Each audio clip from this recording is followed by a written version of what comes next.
Hola, ¿cómo están? La flamante dictadora de Venezuela, Delcy Rodríguez, no deja de sorprenderme.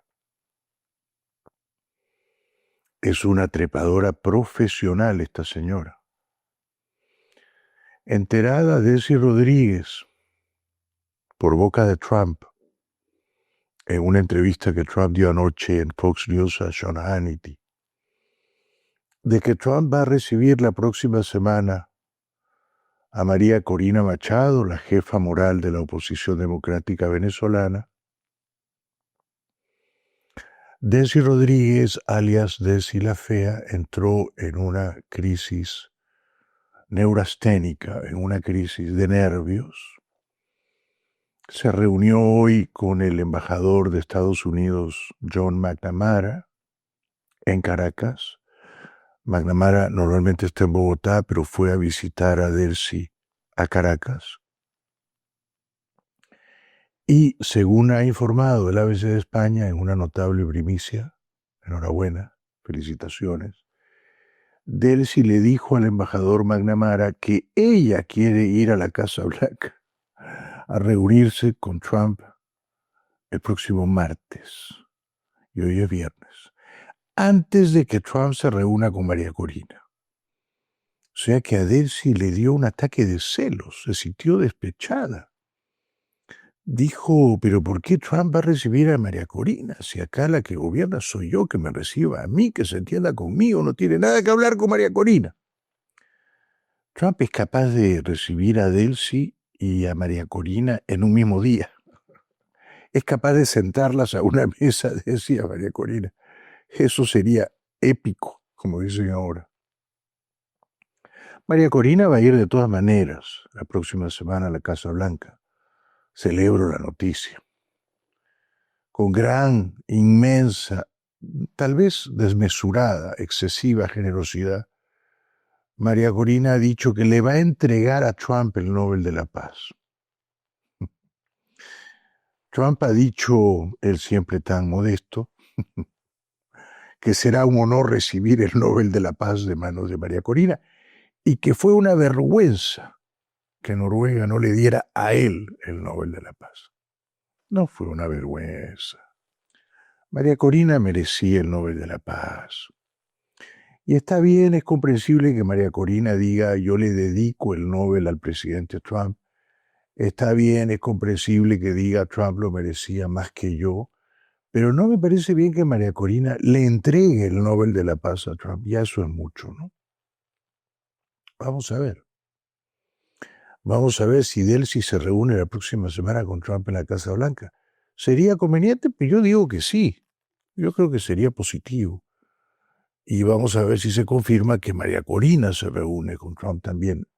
Sería deseable, por supuesto, altamente deseable, muy conveniente y muy positivo, que Trump tenga un diálogo directo con María Corina y que Trump comprenda que es absolutamente urgente, y esto lo ha escrito hoy Thomas Friedman en el New York Times, y él es uno de los sabios de nuestro tiempo, que para sacar a Venezuela de la honda crisis en la que se encuentra hundida, para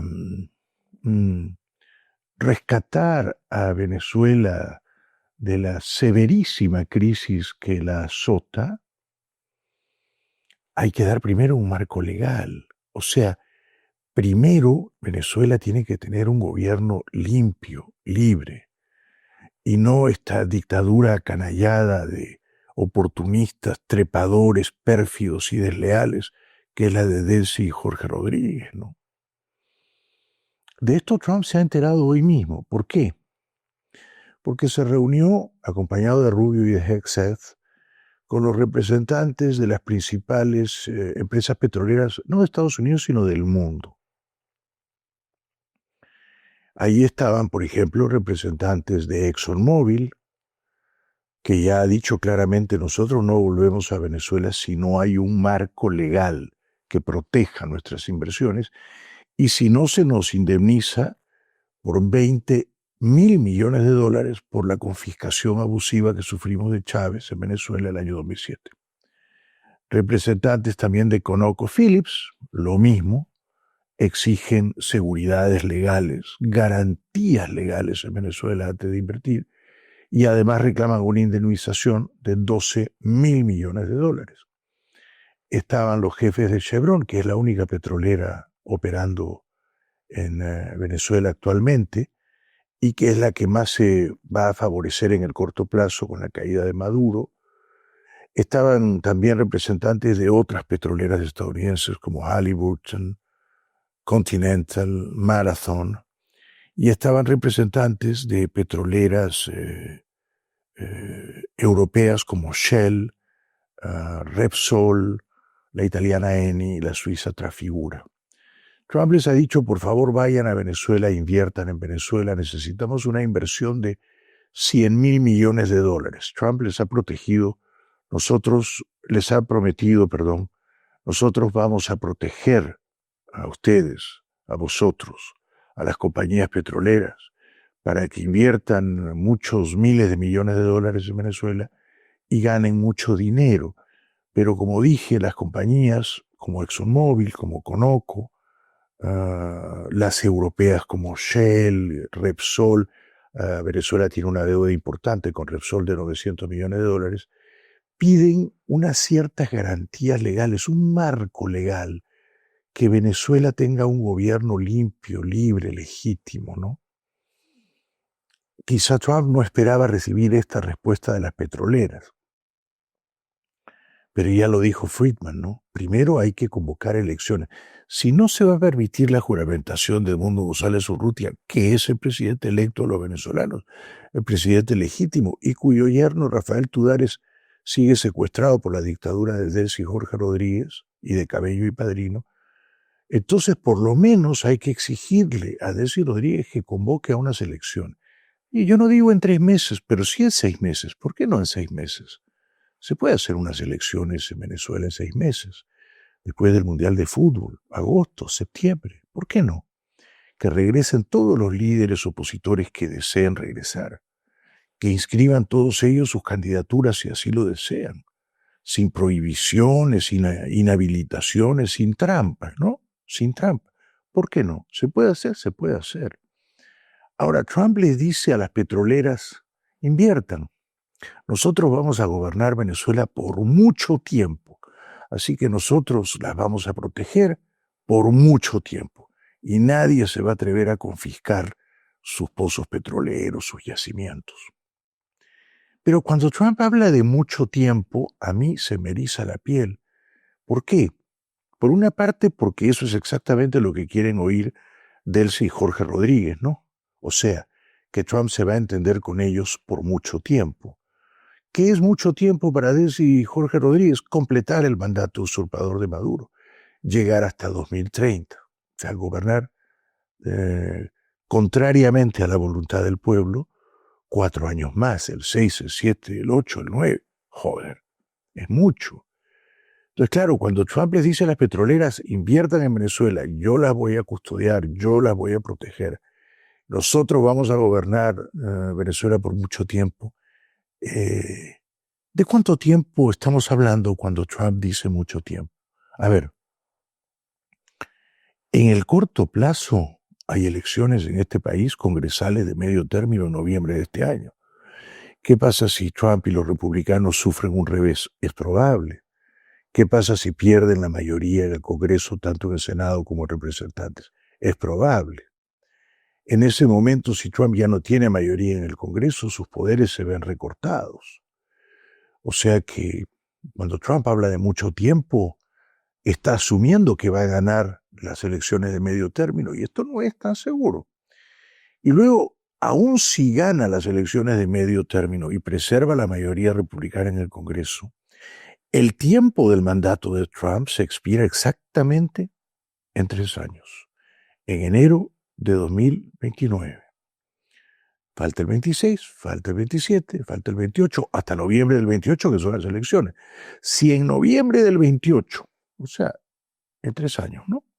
En números redondos, gana la oposición del Partido Demócrata, ya luego Trump no puede seguir ofreciendo a nadie que va a gobernar por mucho tiempo Venezuela. porque entra la oposición en enero de 2029, ¿verdad? Así que cuando Trump habla de mucho tiempo es como máximo hasta enero del 29 con seguridad, ¿no?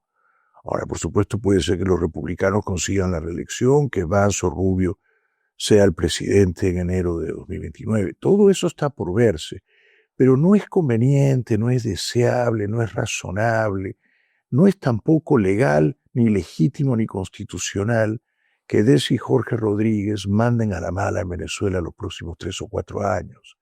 Y en ese sentido me parece que Trump hace bien en reunirse con María Corina y ojalá también con Desi Rodríguez la próxima semana. Pero a Desi Rodríguez Trump tiene que presionarla, primero para que cumpla con liberar todos los presos políticos, porque lo que han hecho ayer fue una broma de mal gusto, y segundo, que cumpla con ir a unas elecciones pronto. ¿Por qué digo que la liberación de los presos políticos ayer fue de mal gusto? Porque Jorge Rodríguez dijo en un gesto unilateral, mostrando nuestras sinceras intenciones de paz, hemos decidido poner en libertad a un número importante de presos, no digo presos políticos, pero son presos políticos, presos por sus ideas. ¿Cuál fue el número importante? Se hablaba que, bueno, son más de 800, van a liberar a la mitad, 400, no, ni 400, ni 200, ni 100, ni 50. Liberaron a 9, amor, 9, y son 811, según Alfredo Romero, mi querido amigo Alfredo Romero, que hace un gran trabajo en el Foro Penal, ¿no? En Venezuela. Yo lo conocí en Georgetown, en Washington, D.C., a principios de los 90. Un trabajo formidable, valeroso, lúcido, el que hace Alfredo Romero en Venezuela. Son 811 presos políticos. Ahí han liberado a 9. De los 9, 5 eran españoles que ya volaron, ¿no? A España, yo les conté ayer. Rocío San Miguel y 4 más. Y luego apenas 4 venezolanos. No nos tomen el pelo, es una crueldad decir vamos a liberar a un número importante y liberan a 9, de los cuales solo 4 son venezolanos. Entre ellos, Enrique Márquez. Mi saludo y mi respeto a Enrique. Enrique fue candidato presidencial, pero lo apresaron porque unos meses después del fraude de Maduro, él seguía diciéndole al mundo, y él había sido miembro del Tribunal Electoral en julio de 2024, y él se negó a firmar el triunfo de Maduro como legítimo. O sea, se negó a convalidar el fraude de Maduro. Tuvo el coraje, la dignidad, la gallardía, Enrique Márquez, le saco el sombrero, de, arriesgando su libertad y su vida, de decirle al mundo, Maduro ha hecho trampa, María Corina tiene razón, el ganador fue Edmundo González Urrutia. Por eso, a mí me duele que Trump no comprenda que Venezuela eligió a un presidente en circunstancias muy adversas en julio de 2024, julio 28. Circunstancias muy contrariadas, en medio de un clima de fraude, prohibida la candidatura de María Corina. Ella debió correr y ganar. Y aún así ganaron, y ganaron con más de 4 millones de votos de diferencia sobre Maduro. María Corina reunió las pruebas del fraude, están custodiadas por el gobierno de Panamá. María Corina le probó al mundo el fraude de Maduro. Se ha conocido hoy que Maduro estuvo a punto de dimitir y fugar al exilio después de ese fraude descarado, impúdico, colosal. Se iba a ir. Y Cabello le dijo, no te vayas, si te vas te van a matar. Hoy se ha conocido también, y esto es importantísimo, ¿no? 2 cosas. La primera, en Nochebuena, diciembre 24, en el Vaticano, el cardenal Pietro Parolin, cumpliendo instrucciones del Papa Leo XIV, llama al embajador de Estados Unidos en el Vaticano, que se llama Brian Birch. Entonces el cardenal Parolin, siguiendo instrucciones del Papa, ¿no?, le pregunta al embajador de Estados Unidos en el Vaticano, ¿ustedes qué van a hacer en Venezuela?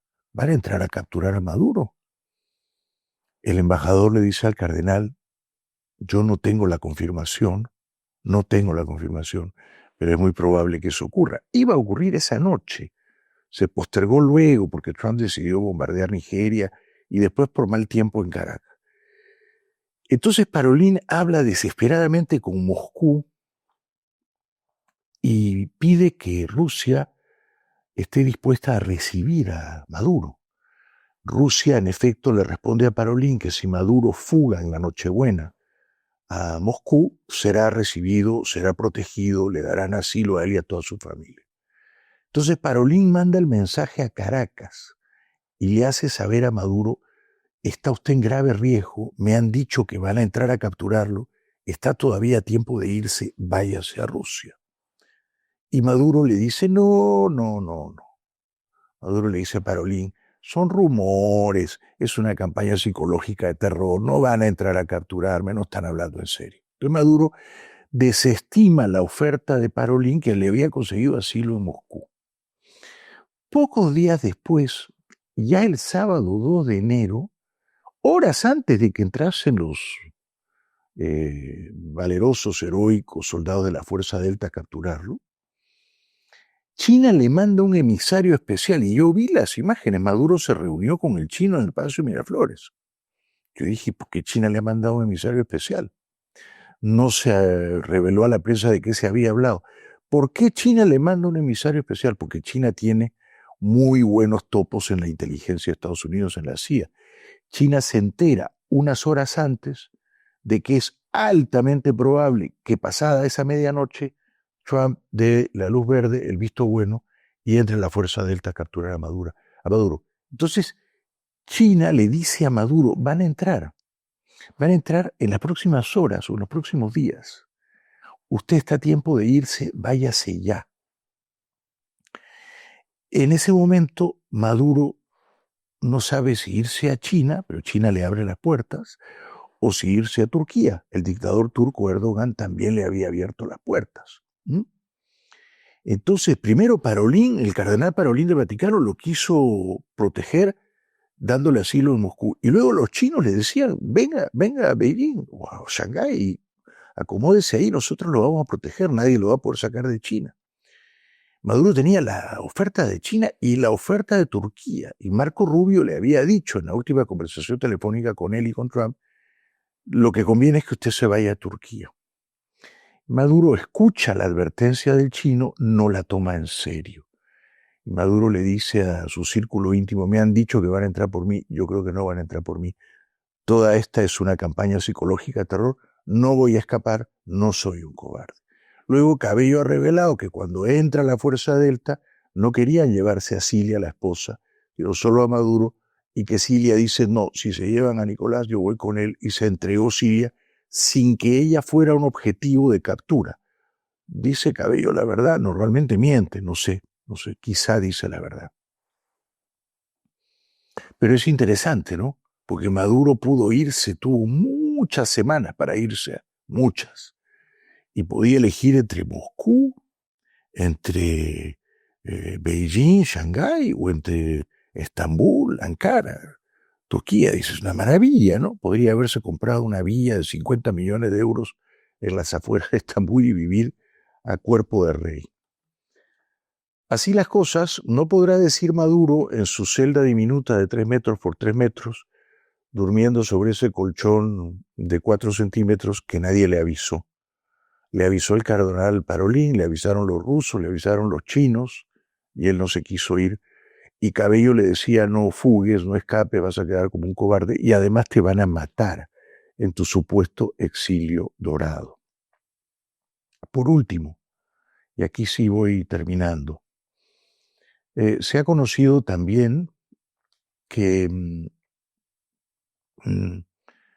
Chevron y el emisario de Trump a Caracas, Rick Grenell, ambos, pero también Qatar, le venían hablando a Trump maravillas de Desi Rodríguez. Miren ustedes. En los últimos tiempos, Chevron, los jefes de Chevron en Caracas no se reunían con Maduro. Tenían reuniones mensuales con Delcy, la vicepresidenta entonces, ¿no? Y el dueño de Chevron, cuando se reunía con Trump, le decía: oye, esta mujer, Desi Rodríguez, es mucho mejor que Maduro, es mucho más inteligente que Maduro, es seria, cuando nos promete algo lo cumple, tenla en cuenta. Con ella podrías trabajar mejor que con Maduro. Esto le decía Chevron. Qatar lo mismo. Qatar, que tiene una relación muy cercana con Trump, le dijo: si va a haber una transición a la democracia, la persona que debe, digamos, liderar esa transición no es un militar, es Delcy Rodríguez. Y yo les he contado que Rick Grenell, que fue embajador en Alemania, que es abiertamente gay, hace unos años, en 2020, conoce a Jorge Rodríguez en México y se hacen muy amigos, muy íntimos amigos. Y también Grenell, que se reunía en secreto con Jorge Rodríguez y que tramaba este plan de transición a la democracia, navegado o comandado por ellos, por los hermanos Rodríguez, Jorge y Delcy, también Grenell le decía a Trump, cuidado con María Corina, es mucho riesgo, mejor Delcy Rodríguez. O sea que Delcy tenía muchos padrinos poderosos, Qatar, los dueños de Chevron, con quienes se reunía mensualmente, y Rick Grenell, ¿no? Todo eso, sumado a los informes de la CIA, que decían que si nosotros queremos trasplantar a Edmundo y a María Corina en Caracas, al día siguiente de la caída de Maduro, vamos a tener que entrar con una fuerza, una presencia militar continuada, y eso implica grandísimos riesgos. Así que vamos a ver qué pasa. Trump se ha reunido, como dije, con las petroleras. Que Trump decrete este embargo de petróleo a Venezuela es bueno, es buenísimo, por supuesto, porque le va ajustando las clavijas a los dictadores de ese y Jorge Rodríguez. ¿Le va a afectar seriamente eso a China? No. Vamos a ver, casi todo el petróleo que Venezuela vendía se lo vendía a China, casi todo. Pero el petróleo que China compra, lo que le compraba a Venezuela era solo el 5% de las importaciones chinas de petróleo, ¿me dejo entender? O sea que China no va a tener ningún trastorno sin el petróleo venezolano, que representaba solo el 5% de todo el petróleo que compra. China le compra mucho petróleo a Rusia. Quien va a sufrir, si alguien va a sufrir, es la dictadura cubana, y me alegro, porque en su día Venezuela le regalaba 100.000 barriles diarios, luego esto bajó como a 30.000, pero ahora no van a recibir ni un barril de petróleo venezolano regalado, van a tener que depender únicamente del petróleo mexicano. Ahora, ya en la desesperación, la dictadura cubana, que está a punto de colapsar, el 80% del petróleo que recibe lo recibe de México y es, yo creo, regalado o casi regalado. Vamos a ver entonces cómo evoluciona el pedido de Delcy Rodríguez, la primicia de ABC de España, de reunirse el próximo martes con Trump en la Casa Blanca antes de que Trump reciba a María Corina. Vamos a ver si Trump recibe solo a María Corina y no a Delcy. Yo creo que haría bien en recibir a Delcy y a María Corina, pero sobre todo creo que Trump haría muy bien en comprender, y esto se lo han dicho hoy los jefes de algunas petroleras, que todo bien con ganar dinero en Venezuela, con explotar el petróleo, ¿no? Pero no se trata de liberar el petróleo de Venezuela, como ha dicho sabiamente Thomas Friedman. Se trata de liberar primero a los venezolanos, ¿verdad? Hay que liberar primero a los venezolanos, que tengan un gobierno limpio, libre y legítimo, que dé garantías y seguridades legales a la inversión extranjera, y una vez liberados los venezolanos, una vez liberada Venezuela, entonces se libera el petróleo de Venezuela y entran las grandes petroleras mundiales a sacar ese petróleo, a vendérselo al mundo y a compartir las ganancias como corresponde con el gobierno libre y legítimo de Venezuela. ¿Será todo esto demasiado pedir? No, no lo creo. Es lo que los venezolanos de bien en su país y en todo el mundo, es lo que ellos merecen. Cuanto antes, sin demoras, urgentemente, Venezuela merece recuperar la libertad. No un pedazo de libertad, no, la libertad, toda, completa, absoluta. Seguimos.